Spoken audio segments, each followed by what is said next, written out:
Hello दोस्तों, नमस्कार। स्वागत है आपका हमारे यूट्यूब चैनल पे।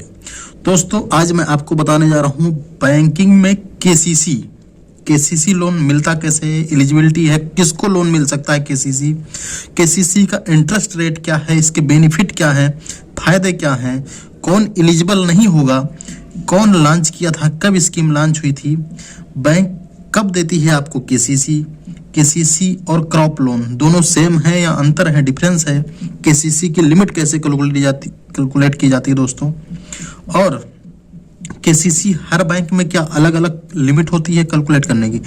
इसी को लेके हम आपको इस वीडियो में बताने जा रहे हैं दोस्तों। मेरा पहला जो क्वेश्चन है मेरा कह लीजिए या आपका कह लीजिए कि केसीसी के लिए एलिजिबल कौन है। पहले तो हम केसीसी का फुल फॉर्म आपको बताते हैं दोस्तों। तो हम यहाँ लिखते हैं केसीसी। दोस्तों, केसीसी का फुल फॉर्म होता है किसान क्रेडिट कार्ड। दोस्तों, ये बेसिक सी चीज है। आप अगर बैंक की तैयारी करते हैं, किसी भी चीज की तैयारी करते हैं, अगर नहीं भी करते हैं तो आपके घर में कोई ना कोई केसीसी लिया होगा, तो सारी जानकारी आपको हम इस वीडियो में देंगे दोस्तों। धुंधला सा दिख रहा है, थोड़ा कलर का डिफरेंस है। तो दोस्तों, किसान क्रेडिट कार्ड के बारे में आज हम आपको बताते हैं। किसान क्रेडिट आखिर है क्या दोस्तों? अगर हम किसान क्रेडिट कार्ड की बात करें तो किसान क्रेडिट कार्ड एक लोन है, कृषि लोन भी आप कह सकते हैं इसको। कई अलग अलग नामों से लोग इसको पुकारते हैं, लेकिन आप जो केसीसी का फुल फॉर्म है वो क्या है? किसान क्रेडिट कार्ड। दोस्तों, हम इसकी पहली चीज एलिजिबिलिटी बता देते हैं कि केसीसी को कौन लोग ले सकते हैं और इसका यूज क्या होता है, कि आखिर केसीसी लोन लेने की जरूरत हमें क्यों पड़ती है दोस्तों, केसीसी की जो एलिजिबिलिटी होती है वो 18 साल से मिनिमम 18 साल से और 75 साल के बीच में हम ले सकते हैं दोस्तों। जो हमारी एज होगी वो 18 साल से और 75 साल से जो कम होगा उसके लिए हम कर सकते हैं एलिजिबिलिटी। लेकिन अगर सीनियर सिटीजन है, सीनियर सिटीजन का मतलब ये होता है कि जो 60 साल से ऊपर है, जो दोस्तों 60 साल से ऊपर हैं, तो उनके लिए क्या हो जाता है कि उनको एक को बारोवर की जरूरत पड़ती है। अगर मान लीजिए कि एज उनकी 18 साल से 60 साल के बीच में है तो कोई दिक्कत की बात नहीं है, लेकिन अगर 60 साल से ऊपर हैं, हो सकता है चल नहीं सकते हैं या आंख में कुछ प्रॉब्लम है या देख नहीं सकते हैं सही से, तो क्या वो केसीसी लेने के हकदार हैं या नहीं है? तो इसी सब के लिए एक जरूरत पड़ती है लीगल हायर की। तो दोस्तों, इसमें एक को बारोवर क्या हो जाता है? मैंडेटरी हो जाता है कि को बारोवर होना चाहिए। दूसरी चीज अगर हम बात करें दोस्तों, केसीसी की जरूरत क्या है? केसीसी की जरूरत बेसिकली किसानों के लिए है कि किसानों के लिए समय पे अपना खाद ला सकें। आप जो धान, गेहूं, गन्ना या किसी भी प्रकार का खेती करना चाहते हैं तो उनके लिए केसीसी का लोन मिलना आसान हो जाता है दोस्तों। दूसरी चीज क्या होती है? इस पे जो इंटरेस्ट रेट होता है, हम इंटरेस्ट रेट की बात करते हैं। इंटरेस्ट रेट जो होता है दोस्तों, वो केसीसी पे जो लगता है वो 7% लगता है केसीसी पे दोस्तों। लेकिन अगर इस पे क्या हो जाता है कि अगर जो लोन है वो सेक्शन है 3 लाख के नीचे है दोस्तों बहुत ध्यान से सुनिएगा। ये केसीसी के बारे में, किसान क्रेडिट कार्ड के बारे में अगर आप आज जान गए तो कभी भी आपको दिक्कत नहीं होगी समझने में या किसी को समझाने में। दोस्तों, अगर 3 लाख तक का है तो जो हमारा इंटरेस्ट रेट लगता है वो 7% लगता है दोस्तों। अगर आप टाइम पर रिन्यूअल करा लेते हैं तो रिन्यूअल क्या है वो भी आपको सारी जानकारी हम आपको इस वीडियो में देंगे।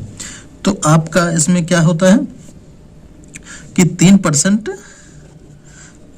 जो छूट मिल जाती है दोस्तों, हमारा सब्सिडी के तौर पे वापस आ जाता है, जिसको सबवेंशन स्कीम कहते हैं। ये गवर्नमेंट ऑफ इंडिया का स्कीम है दोस्तों। वहीं अगर हम बात करें इंटरेस्ट रेट के बारे में, ये आप एलिजिबिलिटी आपको पता चल गई कि एलिजिबल कौन है दोस्तों। पहली चीज क्या था कि एलिजिबिलिटी क्या है?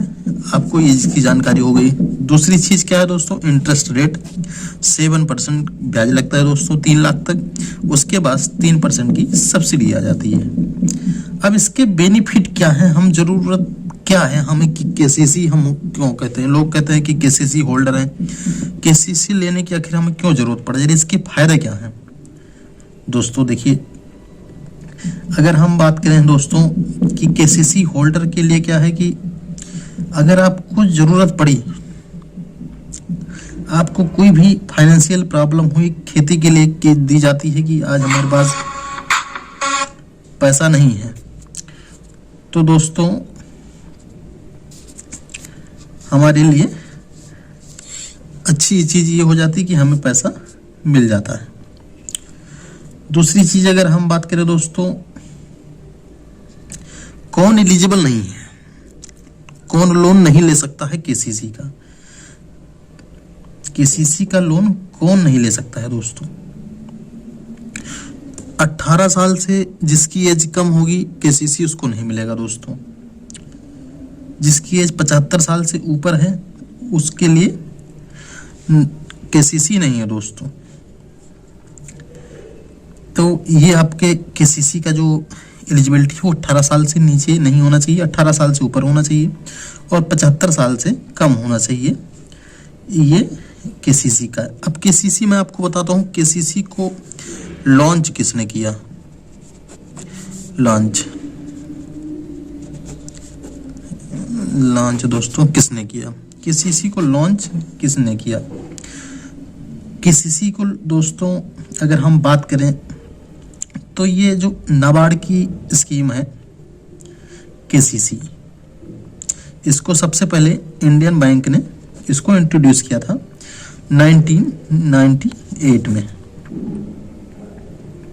क्योंकि दोस्तों किसानों को जरूरत थी उस समय पैसों की, लेकिन नहीं हो पा रहा था, तो इंडियन बैंक ने इंट्रोड्यूस किया था 1998 में और ये नाबार्ड के तहत इसको प्रिपेयर किया था, नाबार्ड 1998 में। दोस्तों कुछ चीज़ें हैं अपने दिमाग में, आप इसको और रख के चलिएगा, ये आपके पेपर में अगर आप तैयारी करते हैं तो वहाँ पे भी ये क्वेश्चन आ सकता है।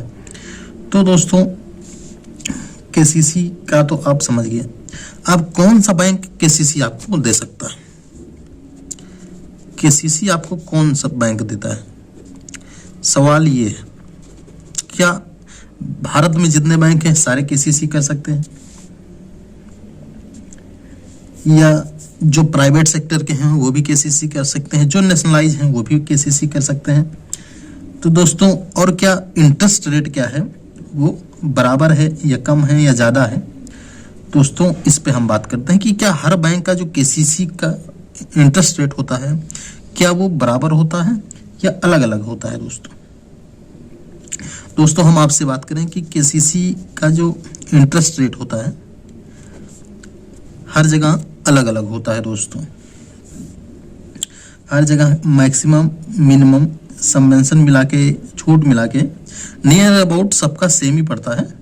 कुछ कहीं पॉइंट का अगर डिफरेंस हो जाएगा तो, नहीं तो बाकी सेम रहता है।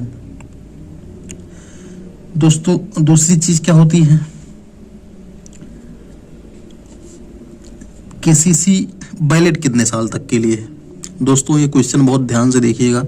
अगर आप बैंक की तैयारी कर रहे हैं या कोई भी तैयारी कर रहे हैं, नहीं भी तैयारी कर रहे हैं, आपके घर में किसी का केसीसी बना होगा तो आपको आज के बाद किसी से पूछने की जरूरत नहीं पड़ेगी। दोस्तों सारी जानकारी हम आपको इस केसीसी दे दे रहे हैं, इस वीडियो में केसीसी से संबंधित आपको हम दे दे रहे हैं। उसके बाद हम बात करते हैं दोस्तों केसीसी कितने साल के लिए वैलिड है। चलिए हम नेक्स्ट पेज पे आ जाते हैं। केसीसी हमारा जो है कितने साल के लिए वैलिड है।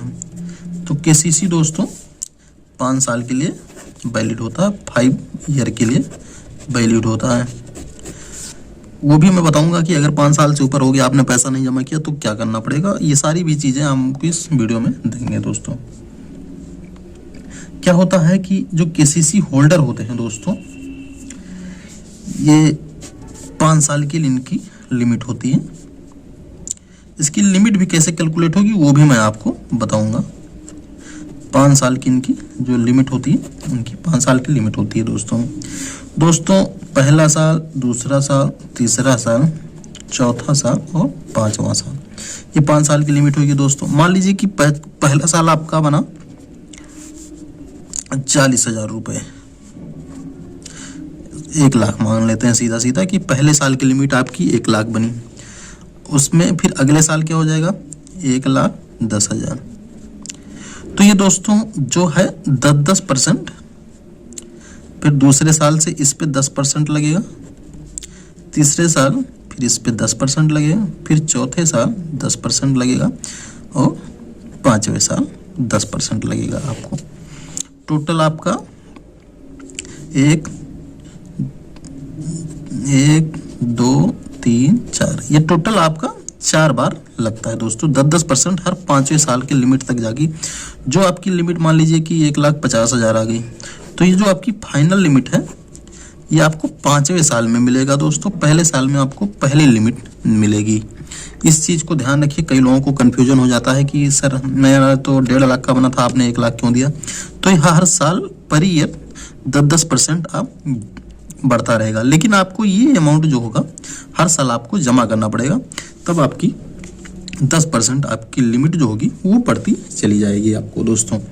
क्योंकि इसमें कैलकुलेट करने में दिक्कत होती है कुछ लोगों को, तो इसलिए समस्या हो जाती है दोस्तों।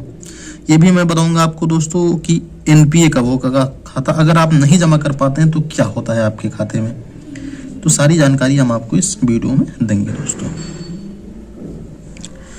और इस पे जो जीएसटी लगता है वो कितना लगता है, ये सारी भी जानकारी आपको, इस सब्सिडी कितनी मिलती है, कितने टाइप के आपके लोन होते हैं, केसीसी सिक्योर्ड लोन है या अनसिक्योर्ड लोन है दोस्तों, ये सारी जानकारी हम आपको इस वीडियो में देने जा रहे हैं दोस्तों। एक चीज़ मैं और बता देता हूँ कि जैसे कि मेरा कितना रुपया रहता है, तो वो हमारा जो ज़मीन है वो बंधक कर लेंगे या नहीं कर लेंगे, उस पर उस 1,60,000 रुपये, अगर आप 1,60,000 के नीचे लिमिट लेते हैं तो इसमें कोलेक्ट्रल सिक्योरिटी की ज़रूरत नहीं पड़ती है दोस्तों।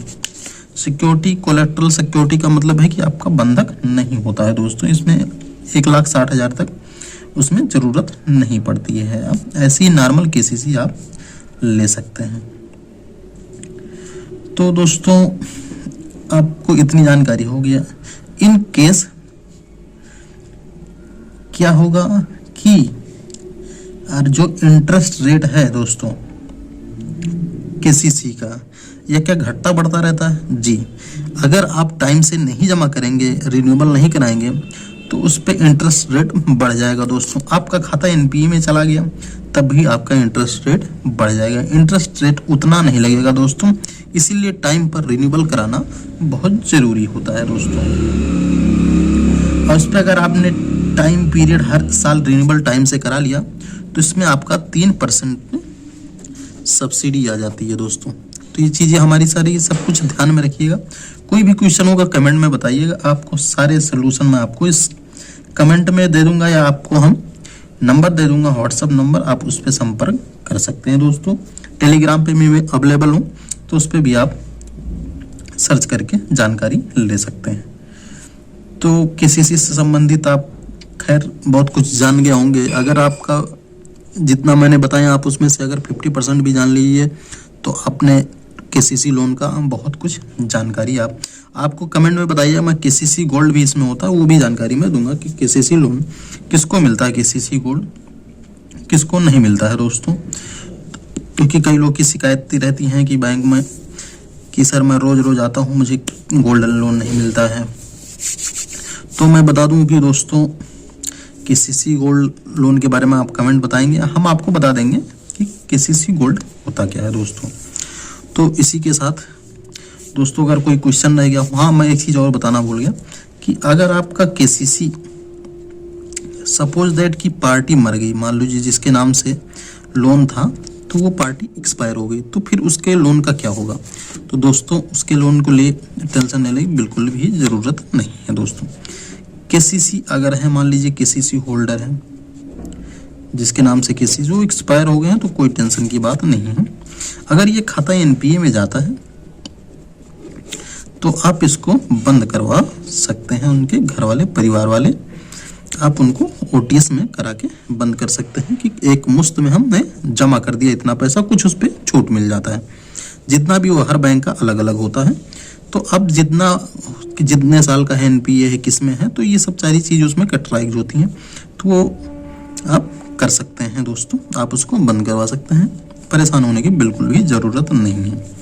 अगर नहीं देंगे तो फिर वो दूसरा केस बन जाएगा कि आप किसी का पैसा नहीं जमा कर रहे हैं, या अगर आप जिंदा भी हैं पैसा नहीं जमा कर रहे हैं, क्या कार्यवाही होगी दोस्तों कमेंट में बताइएगा। मैं आपको कमेंट में डिटेल में आपको सारी जानकारी दे दूंगा। इसी के साथ धन्यवाद, मिलते हैं आपको नेक्स्ट वीडियो में। वीडियो को लाइक करिएगा, शेयर करिएगा और चैनल को सब्सक्राइब करिएगा, ज़्यादा से ज़्यादा शेयर करिएगा।